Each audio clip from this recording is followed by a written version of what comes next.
Capítulo 8. Laboratório milenar. Estudando o que já deu certo. Geralmente, as coisas não se ajeitam sozinhas. Você terá que parar e ir lá ajeitar. Problemas não resolvidos hoje podem se tornar gigantes amanhã.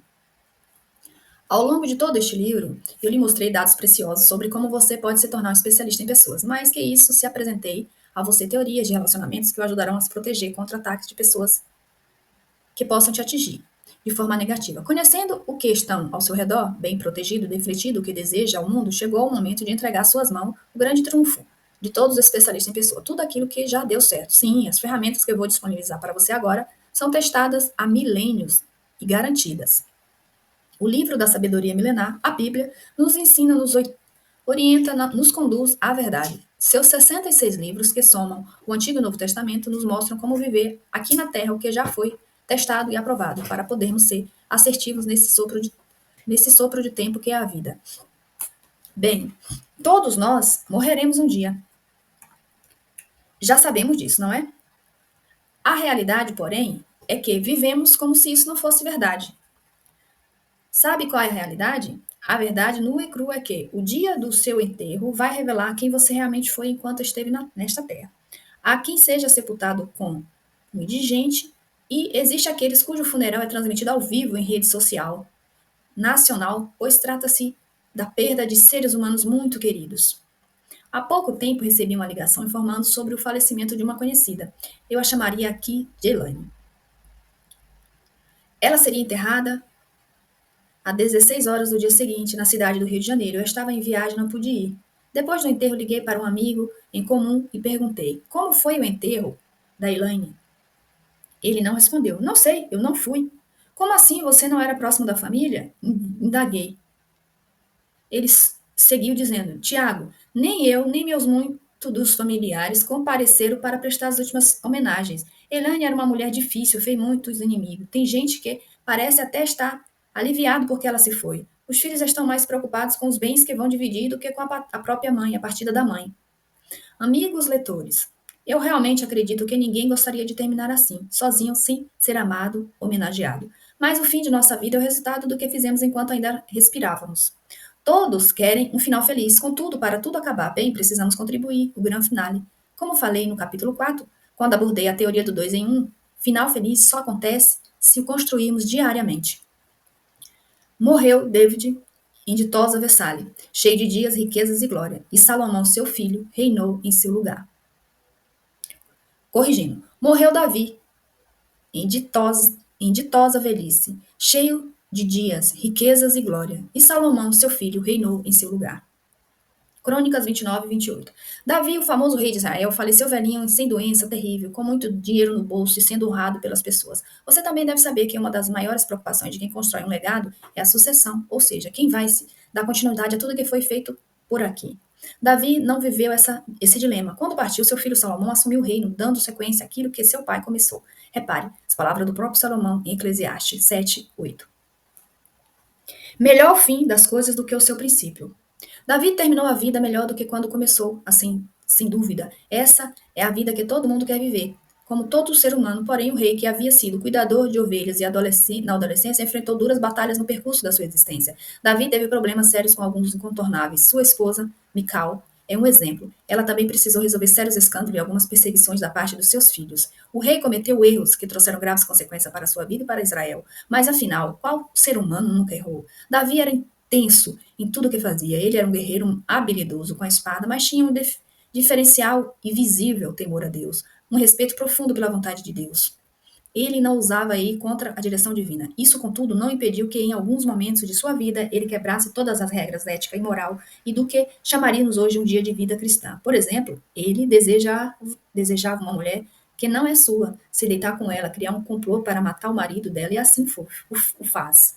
Sim, Davi, ser humano, que tinha impulso contra todo ser humano tem. É exatamente por isso que estamos estudando. Ele era como a gente, mas terminou bem. E como pode alguém que é tão gente como a gente ser chamado de homem segundo o coração de Deus? Bom, vamos lá. Davi, rei, mas tinha amigos de verdade. Jonatas, filho de Saul, foi apenas o primeiro de muitos amigos. Davi soube manter as esferas da amizade. Tinha amigos íntimos, mas também os necessários estratégicos. Davi era poderoso, mas a simplicidade era sua rotina. Ele tocava harpa e dançava de alegria. A felicidade está na simplicidade. Quanto mais complexa você tornar a vida, mais longe de ser feliz estará. Ele tinha muitos inimigos, mas nunca foi derrotado. Davi soube formar equipes para que protegessem. A Bíblia relata as várias vezes que ele foi salvo por alguém de sua equipe, por exemplo, Abissai, que o protegeu de um filisteu certa vez. Tinha momentos da raiva, mas era quebrado o coração, era quebrantado de coração. Esse lance de nunca se achar superior fez que Davi teve que reconhecer seus erros rapidamente. Isso manteve nas graças de Deus, como quando o profeta Natã o exortou por desejar a mulher de seu general. Era provocado, mas não estava em guerra que não era dele. Como quando teve chance de assumir o trono de Israel e matasse Saul, mas se recusou a fazer isso. Sabia lidar com os incontornáveis, como no caso do seu filho Absalão, que o traiu e tentou usurpar o trono. É preciso entender que Davi sabia usar o silêncio, protegia o seu coração e emoções com o escudo da humildade e, acima de tudo, temia Deus. Anote essas 3 características de um especialista em pessoas. Fala pouco, é humilde, teme a Deus sobre todas as coisas. O segredo de Davi, como ser humano, e acertar na vida ao mesmo tempo. Não devemos permitir que alguém saia da nossa presença sem se sentir melhor e mais feliz. Madre Teresa de Calcutá. Esse pastorzinho de ovelhas que se transformou em um lendário rei era um especialista em pessoas. Sim, caro amigo, Davi sabia lidar com gente. Este, para mim, foi o grande trunfo do adolescente que foi rejeitado pela família e escarnecido pelos irmãos. Desde o início de sua história, na Bíblia, você vê Jessé esquecendo de Davi quando na grande profeta Samuel visita sua casa em busca do próximo rei de Israel. Por outro lado, não há indicações de que Davi tenha se esquecido do seu pai. Você encontrará seus irmãos zombando dele, quando Davi foi levado ao almoço para os irmãos na fronte da batalha contra o gigante Golias. Riram dele porque de lutar, mas você jamais verá Davi retribuindo esse mal. Essa afronta veio exatamente daqueles que não são seus próprios sangue, que são do seu próprio sangue, e na famosa batalha contra o gigante. Sabe o que Davi fez? Focou na missão que tinha de cumprir e não na implicância dos incontornáveis, entendeu? Quando fugia de Absalão, o próprio filho, que acabara de usurpar seu trono, Simei gritava maldições pelo caminho e insultava durante o usurpador, mas Davi deixou essas grave afronta de lado. Certa vez ele ficou irado de tal forma que desejou matar Nabal, homem rico que se recusava a alimentar seu exército. Ao ouvir um pedido humilde de Abigail, a esposa de Nabal, que depois de enviuvar se tornaria sua esposa, Davi ficou constrangido e mudou de ideia. Já era rei quando tornou-se amante de Betseba, e mandou matar Urias, marido dela. Davi se arrependeu tão logo, foi exortado pelo profeta e tentou de tudo para que outras pessoas não fossem feridas pelo seu erro. Quando teve que fugir do seu sogro, Saul, escondeu-se em uma caverna, tendo a oportunidade de vingar-se e matar Saul. Preferiu ficar ali e treinar seu exército. As pessoas que simplesmente conhecemos, outras Deus nos apresenta. Durante o processo de se tornar um especialista em pessoas, você vai conhecer muita gente. Certas pessoas o próprio Deus vai colocar no seu caminho. Algumas pessoas serão consolo para você, outras confidentes. Algumas vão entrar na sua vida para desafiá-las. Outras crescer e dar o próximo passo. Outras serão o teste para sua paciência, um teste para sua paciência. Isso não quer dizer que não foram enviadas por Deus. Algumas vão machucar você, mas isso não vai derrubá-lo. E sim, servir como uma alavanca para que amadureça. Uma coisa é certa, você será afiado. Assim como o ferro afia o ferro, assim o homem afia o seu amigo. Deus colocou Jonathan no caminho de Davi. Ele foi um amigo leal e verdadeiro. Esteve com Davi nas suas piores dificuldades. Nem todos os amigos, porém, são assim. Em Salmos 41:9, lemos o seguinte: Até o meu amigo íntimo, em que eu confiava, que eu comia do meu pão, levantou contra mim o calcanhar. Nesse verso, Davi fala de outros amigos que levantaram, ter experiência, conduziram à maturidade. Sei que não é fácil, mas é dessa forma que o ser humano aprende. De volta à luta entre mundo real versus De volta à luta entre mundo ideal versus mundo real. Começamos este livro falando sobre como seria bom se vivêssemos no mundo ideal. Esse mundo já existiu um dia. Era conhecido como Jardim do Éden. Agora pense comigo. Ali o lugar era perfeito, a comida era perfeita, o clima era perfeito, a relação com Deus era perfeita. Tudo era perfeito. E ainda assim, o ser humano conseguiu estragar tudo. Imagine agora este mundo real onde vivemos o que está longe daquela perfeição. A gente conhece a teoria, devemos amar os outros, devemos perdoar 70 vezes 7, ou seja, duas, toda vez, todas as vezes. Devemos buscar paz em todas as situações, devemos andar a segunda milha, devemos oferecer outra face, e por aí vai. Entretanto, vale a pena discutir que essa questão, porque na teoria é simples, mas na prática lidar com pessoas é um desafio diário para qualquer um, ainda mais para quem crê em Jesus e busca a eternidade. Surge então as perguntas: como amamos os outros? Como perdoar todas as vezes? Como buscar paz em todas as situações? Para responder essas perguntas, justamente devemos recorrer a três pilares fundamentais. Eles servem para resolver qualquer situação difícil que você tenha em qualquer pessoa, com qualquer relacionamento. Ou se relacione, quer seja nas três esferas da amizade, quer seja na teoria 2 em 1, casamento, quer seja no incontornáveis familiares, amigo, trabalho, vizinho, de porta, etc. Quer seja nos contornáveis, pessoas com as quais você não convive, com o garçom que o atendeu no restaurante ou com a moça do check-in no aeroporto, vamos aprender mais sobre esses três pilares fundamentais para resolver qualquer situação difícil que você vive em si, com pessoas, como acontece com Davi. O caso real da sabedoria milenar que estamos acompanhando neste capítulo. Oração. O primeiro pilar que sustenta uma pessoa e ajuda a resolver qualquer situação é a oração. Orar é consultar quem já viu no futuro. Uau! Se é possível consultar quem já viu o resultado de qualquer uma de suas escolhas, de maneira que você possa decidir a melhor alternativa, por que não? Antes de agir, de adotar qualquer estratégia, precisa orar pedindo a Deus por sabedoria, clareza de direção e sinais. Você pode até tentar arranjar uma desculpa aí na sua oração, do tipo, mas eu não tenho religião, ou orar é coisa de fantástico. Ou ainda, não gosto de orar. Eu não gosto de orar. Veja isto então. Orar não faz que você tome parte de um sistema religioso. Orar não transforma você em um fantástico, em um fanático. Orar muito menos tem a ver com você gostar ou deixar de gostar. Orar é uma necessidade do ser humano, tendo em vista que somos corpos, alma e espírito. A comida é para o corpo, a inteligência emocional é para a alma e a oração é para o alimento do espírito. Você pode até não gostar de almoçar todo dia, pode não ser fã de alguma verdura ou legume, mas nem por causa disso deixa de alimentar o corpo. Por que com o espírito você faria diferente? Orar é imprescindível. O corpo humano não sobrevive sem água e sem alimento. A alma também sofre sem oração. E toda a sua vida sofre, consequentemente. Sabe o que acontece? Se uma pessoa ficar uma semana sem alimento líquido, segundo a reportagem da revista Super Interessante, pode implicar sérios riscos para a saúde, levando inclusive à morte. Abasteça a sua alma. Peça a Deus que abra seus olhos, os seus ouvidos, sua mente e acalme seu coração diante das controvérsias da vida. Peça a Deus que ajude você a enxergar de maneira como ele enxerga a situação pela qual você está passando. Não deixe de pedir dicas de como ele resolveria essa situação. E isso depende exclusivamente dele. Acredite, ele responde.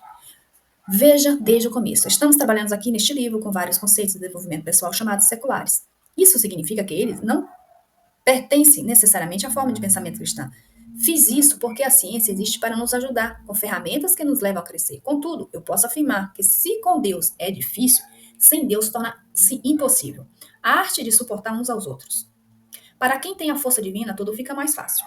A vida torna mais leve.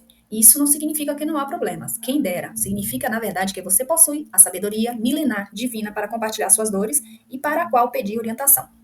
Entenda que estou falando de Deus, não de religião. Muitos religiosos vivem na vida pesadíssima, pois nunca conheceram a Deus, apenas adoram as regras de um homem que criaram em nome dele. A ciência existe para somar, acrescentar, catalisar nosso desenvolvimento como seres humanos, mas eu sei que, sem uma conexão divina, tudo torna-se vazio e sem sentido.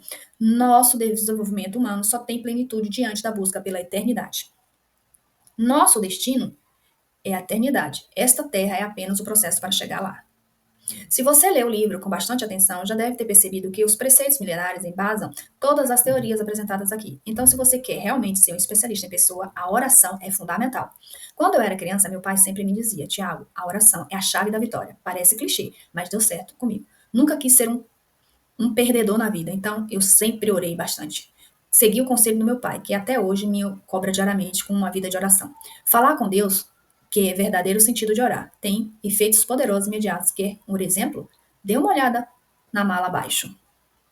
Imagina agora que eu vire e fale assim para você: eu tenho uma recompensa absurdamente maravilhosa para você. Garanto que vai valer muito a pena. Contudo, para ganhar a recompensa e todos os benefícios decorrentes dela, você vai precisar carregar essa mala aqui por um percurso de 10 quilômetros. Depois que você conseguir completar esse trajeto, Carregando essa coisinha aqui, tudo vai fazer sentido na sua vida e você será muito mais feliz. Você se assusta um pouco, mas se sente empolgado com a recompensa. Então você se dispõe a avaliar mais de perto o peso e o volume e vai precisar carregar. Dá apenas uma conferida, melhor na bagagem. Pensa no volume, no peso, vai ser sofrido, hein? Agora vamos mudar um pouco o cenário da situação. Imagina que eu pego todas essas coisas que você vai precisar carregar e só troque de mala. Eu concentro então todo o volume em uma única mala de rodinhas. Perceba, eu não propus mudar o peso. O peso é o mesmo. Tudo que mudou é que ficou muito mais fácil de carregar. Assim é a vida de uma pessoa que tenta se relacionar com as outras sem oração, sem o Espírito Santo, sem colocar em prática os preceitos bíblicos, em comparação com a outra que utiliza o poder de Deus na sua vida. Com o poder de Deus, a oração fica mais fácil. Carregar o peso do dia a dia, o peso dos efeitos das pessoas, dos erros que elas cometem contra a gente. Não é religião, é fé com estratégia. Inteligência emocional. O que a ciência chama de inteligência emocional, a Bíblia já mencionava como fruto do espírito. Amor, alegria, paz, longevidade, benignidade, bondade, felicidade, mansidão e domínio próprio. O segundo pilar que sustenta qualquer pessoa e ajuda a resolver qualquer situação é a inteligência emocional. Ter inteligência emocional não é negar a ter pensamentos e sentimentos negativos. Também não é culpar por ser arrebatado por pensamentos e sentimentos indesejáveis. Como lembramos, no começo deste capítulo, há uma grande diferença entre o mundo ideal e o mundo real. Neste mundo real, você terá sim esses pensamentos e sentimentos não ideais. No famoso estudo liderado pelo falecido Daniel Werner, professor de Harvard, foi solicitado aos participantes que estivessem pensar em ursos brancos. Quando questionados, eles relataram que tiveram dificuldade para fazer isso. Da mesma forma, se eu falar agora para você, não pense em inveja ou não pense em coisas feias ou reprováveis. Você provavelmente será induzido a pensar sobre isso. Você alguma vez já fez dieta? Já fez uma daquelas bem restritivas, cheia de proibições? Caso tenha feito, certamente você vai lembrar de que até sonhava com pizza. Bolo recheado, lasanha, refrigerante, batata frita, sorvete, chocolate, que delícia. Isso nos faz até lembrar daquele verso da música. Tudo que eu gosto é ilegal, é imoral ou engorda. Acontece que a inteligência emocional entra na parte do que é evitável. Se é inevitável controlar parte de Deus, o que pensamentos e sentimentos com peixe no anzol, entende? É assim, você não tem como não controlar o que acontece, você partindo de outro, mas a boa notícia é que você tem sim a habilidade de controlar como reagirá a partir do que fizeram contra você. Vamos lá. Eu vou dar algumas dicas para que você desenvolva inteligência emocional a partir de agora. Em primeiro lugar, reconheça os seus padrões, evite situações ativadoras dos gatilhos que trazem à tona coisas que você quer evitar. Anos atrás, resolvi anotar toda vez que eu ficava nervoso com algo e me descontrolava de alguma forma. Para isso, eu montei um rascunho com algumas perguntas simples, em um papel. Quando? Com quem? Por quê e onde? Nessa época, aconteceu algo que me marcou. Eu pedi para a Janine transferir uma pequena quantia financeira para minha conta pessoal, pois eu iria sair com alguns amigos. Como ela administra os recursos daqui de casa, por estar tarefada, ela simplesmente reclamou e disse que, quando ela tivesse um tempo, faria. Eu explodi de raiva. Instantaneamente falei em voz alta: Esse dinheiro é meu! Foi uma cena tão ridícula e absurda que eu, na mesma hora, caí em mim e pedi perdão. Mas anotei: quando, com quem, por quê e onde. Sabe o que eu descobri depois de meses nessa investigação? Havia um padrão para as minhas explosões. O gatilho para isso acontecia quando eu queria fazer algo que me desse prazer, como sair com os amigos ou ir ao estádio de futebol assistir um jogo, e minha esposa, neste caso, me limitava com uma desculpa de tempo, nesse caso. Interessante lembrar que eu nunca explodi em público, foi sempre em casa. Então vamos lá. Quando? Ao buscar a situação de prazer. Com quem? Com minha esposa. Porque ela controlava recursos financeiros e estava me limitando. Onde? Em casa. Concluí dessa forma que o meu gatilho era acionado quando um prazer era barrado por causa do dinheiro. Gente, isso é libertador. Você só muda aquilo que identifica. Esse gatilho estava totalmente relacionado às minhas privações de vida. Como passei muitas restrições financeiras na adolescência e até na vida adulta, eu não admitia emocionalmente ser podado por falta de algum recurso.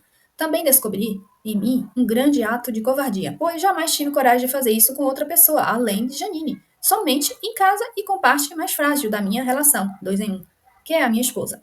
Posso dizer que estou falando do meu passado? Isso já faz anos. Identifiquei, me arrependi e corrigi. E você? Que tal fazer um check-up emocional? Em segundo lugar, tente racionalizar as situações. Nomeie seus pensamentos, suas emoções, seja honesto com você mesmo. Nomeie seus sentimentos, diga em voz alta na frente do espelho, por exemplo, eu estou sentindo ódio. O nome desse sentimento é raiva. Em seguida, questione, por que estou sentindo isso? Em relação a quem? E é o sentimento real ou estou imaginando coisa? E agora, o que devo fazer? Para se tornar um especialista em pessoas, você precisa do fruto do espírito, então precisa renunciar ao instinto primitivo da carne, aos impulsos humanos, prostituição, impureza, lascívia, idolatria, feitiçaria, inimizade, profícia, ciúmes, iras, discórdia, dissensões, facções, invejas, bebedices, glutonarias e coisas semelhantes a essa. É certo que ninguém conseguirá ser um especialista em pessoas se as obras da carne forem maiores do que a do espírito. Inteligência emocional. Obras da carne, obras do espírito. Obras da carne: prostituição, impureza, lascívia, idolatria, feitiçaria, inimizade, porfícia, ciúme, ira, discórdia, dissensão, facção, inveja, bebedice, glutonaria, coisas semelhantes. Obras do espírito: amor, alegria, paz, longanimidade, benignidade, bondade, fidelidade, mansidão, domínio próprio. A diferença entre os animais irracionais e os seres humanos é esta: você foi criado à imagem e semelhança de Deus. Você tem o poder de refletir sobre as coisas, decidir quebrar o ciclo de ódio. Afinal de contas, historicamente falando, nunca um odioso se deu bem na vida. Você sabe, teoricamente, como resolver cada situação e procurar aproximar cada vez mais da realidade da teoria. Basta perguntar-se, diante dessa situação, o que Jesus faria no meu lugar? E como eu posso imitar os passos do mestre? Haja com base em seus valores. Você tem uma lista de valores? Não? Faça agora mesmo essa lista. Coloque nela tudo aquilo que você jamais negociaria. É bom ter isso por escrito e sempre à vista. Minha lista de valores. 1, 2, 3, 4, 5. Escreve a sua lista de valores. Em terceiro lugar, mude o foco. Ah, isso é importante. Dê um prazo determinado para resumir as situações, mas não se perca nisso. Quem cultiva em pé de limão não pode esperar colher uma laranja, não é mesmo? Então, da mesma forma, perca tempo cultivando apenas aquilo que você deseja colher. É a famosa lei da semeadura. Ruminar situações difíceis, decidir reagir de forma mais acertada, não pode ser uma ponte para o processo de lamúria e murmuração. Não adianta nada, agir corretamente e depois ficar lamurando a situação. Portanto, mude o foco. Decida, haja sobre a situação difícil e em seguida olhe para as demais coisas da vida, preferencialmente aquelas que proporcionam a você prazer e alegria. Se você, por exemplo, tem muita dificuldade de lidar com os incontornáveis e já decidiu que vai aturá-lo, apenas nas festas de família, acostume-se com a ideia e pense numa recompensa. Para logo depois e dê um presente, por exemplo, uma tarde no sofá, um passeio no parque, um momento de alegria fazendo algo que você gosta, que lhe traz prazer. Lembre-se de que a oração é o primeiro pilar e entregue a Deus esses momentos todos. Dessa forma, você poderá sempre estar com o coração limpo, sem se apegar demasiadamente a situações difíceis, ou seja, sem ser como um peixe visgado pelo anzol da raiva, do ressentimento, da mágoa. O mais importante dessa entrega é que você deixa de ser alvo, percebe? A ofensa é a maior estratégia do nosso inimigo para abrir um buraco em nosso coração. Se você não permite que ele entre, não é visgado. O mesmo serve para as suas ações. Não ofenda e não cultive ofensa. Lembre-se de que a sua alma não é território alheio. Você tem a custódia das suas emoções. Comunicação direta, não agressiva. Sinto-me tão condenado por suas palavras, tão julgado e dispensada. Antes de ir, preciso saber. Foi isso que você quis dizer? Antes que eu me levante em minha defesa, antes que eu fale com a mágoa ou medo, antes que eu ergue aquela muralha de palavras, responda: eu realmente ouvi isso? Palavras são janelas ou são paredes. Elas nos condenam ou nos liberta. Quando eu falar e quando eu ouvir, que a luz do amor brilhe através de mim. As coisas que preciso dizer, as coisas que significam muito para mim. Se minhas palavras não forem claras, você me ajudará a me libertar? Se parece menosprezar você, se você sentir que não me importei, tente escutar por entre as minhas palavras os sentimentos que compartilhamos. Esse poema é de Ruth Vermeer, está no livro A Comunicação Não Violenta. Como é forte a mensagem que ele transmite, que confronto em meio à doçura da poesia. A mais dura realidade é que pode existir um abismo entre o que eu falo e o que você entende sobre o que eu falo. Quem nunca foi mal interpretado ou interpretou algo de maneira equivocada? Que julgue a primeira pedra, que jogue a primeira pedra, aquele que também nunca falou algo que se arrependeu pela forma como se comunicou. Sim, caros leitores, a comunicação é uma ferramenta importantíssima na construção de relacionamentos, mas uma ferramenta, ela é um pilar, porque ela, assim como a oração e a inteligência emocional, sustenta as relações. Você jamais pode ser receptor ou portador, por exemplo, de fofocas. Diz que me diz. Você, de forma alguma, pode mandar indiretas pela internet ou falar mal pelas costas. Foi o principal exemplo do ser humano que nos ensinou, pessoas de todos os tempos, chamou os fariseus de raça de víboras. Mas disse isso na cara deles, não falou pelas costas, cochichando com os discípulos. O problema não é o que se fala, é como se fala. É por isso que, para se tornar um especialista em pessoas, você precisa entender a importância de se comunicar de maneira assertiva. Comunicação assertiva é um tema tão vasto e tão importante que, por si só, rende um livro inteiro. Contudo, decide resumir para você as lições que considero os mais importantes para uma comunicação bem-sucedida. Afinal de contas, a minha preocupação aqui é não ser teórico demais, mas comunicar. Você ferramentas que no dia a dia vale permitir lidar melhor com as pessoas ao seu redor. Vamos lá. Princípios básicos da comunicação direta não agressiva. Sempre que puder, sorria, e não, a não ser que o assunto sobre o qual esteja conversando seja triste, pesado ou realmente sério. Procure sorrir, ser agradável na medida do possível. Olhe nos olhos ao conversar com alguém. Os olhos são a janela da alma. É pelo olhar que se cria conexão com as pessoas.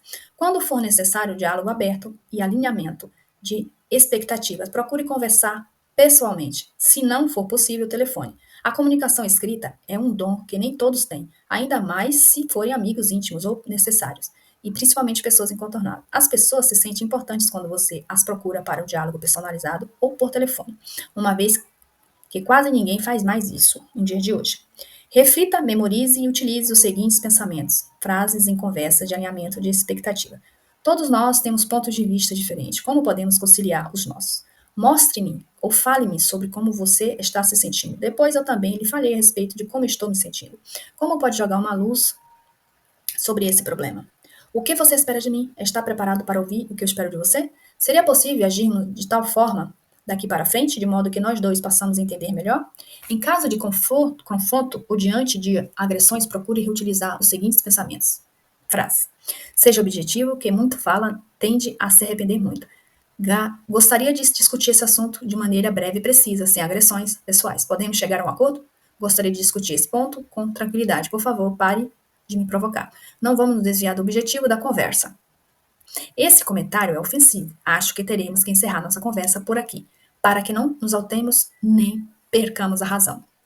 Ao olhar inicialmente para essas ferramentas de comunicação, pode parecer coisa de filme, pensar em agir assim diariamente. Na verdade, porém, são ferramentas que grandes heróis bíblicos usaram para fazer diferença a ponto de entregar para a história a razão disso. São estratégias para que você construa um fim bem melhor do que o seu início. Você não pode escolher onde nasceu, mas pode decidir como vai viver. O que não teve chance de escolher quem foram seus pais, mas o tipo de pai ou mãe que você será. Isso é possível decidir. Decisão, comunicação, resultado.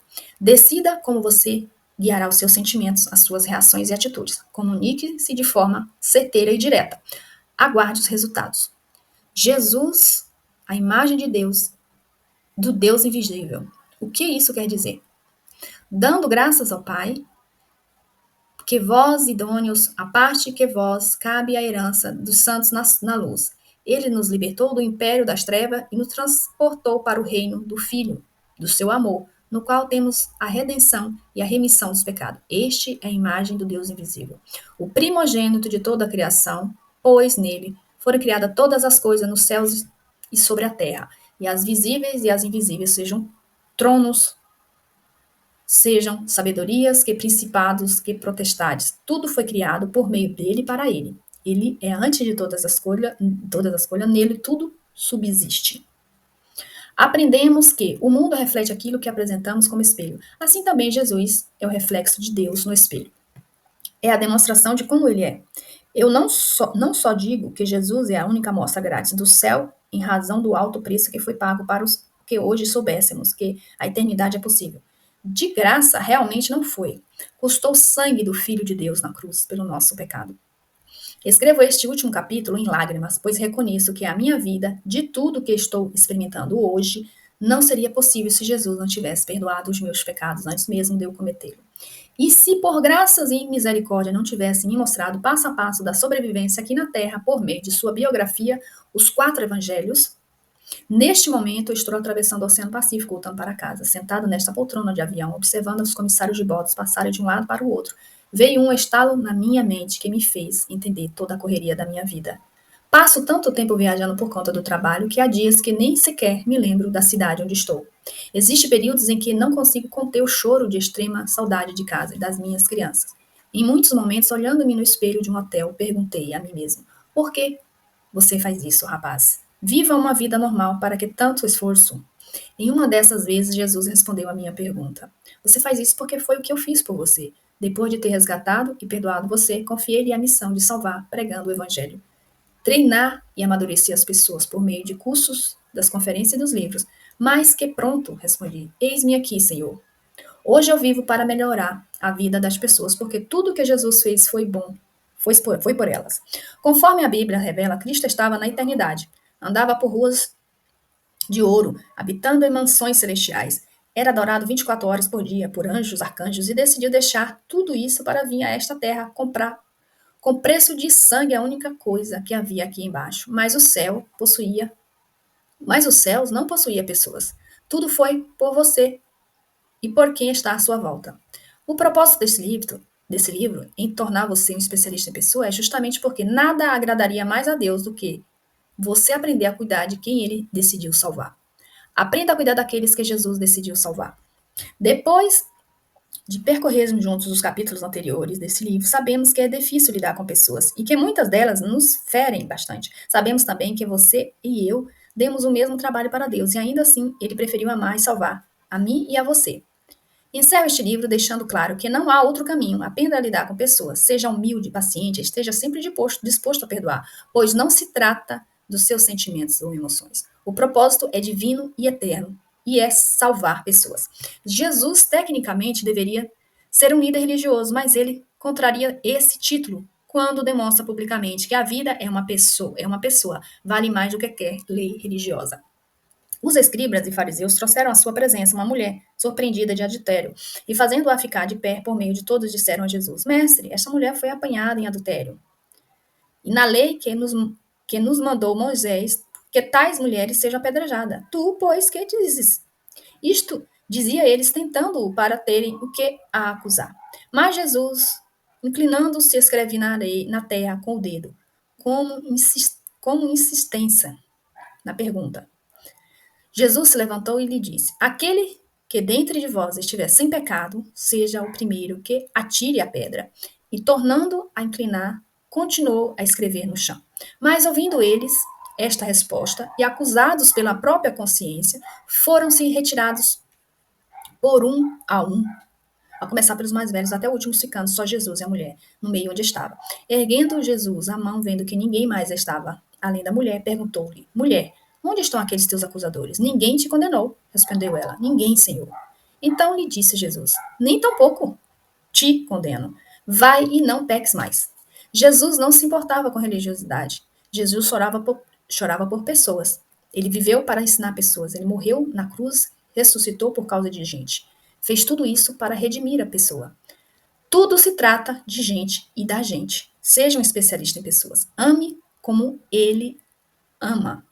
A culpa pode ser do fofoqueiro, mas a responsabilidade é sua, que conta segredos para quem não deveria ter acesso ao seu coração.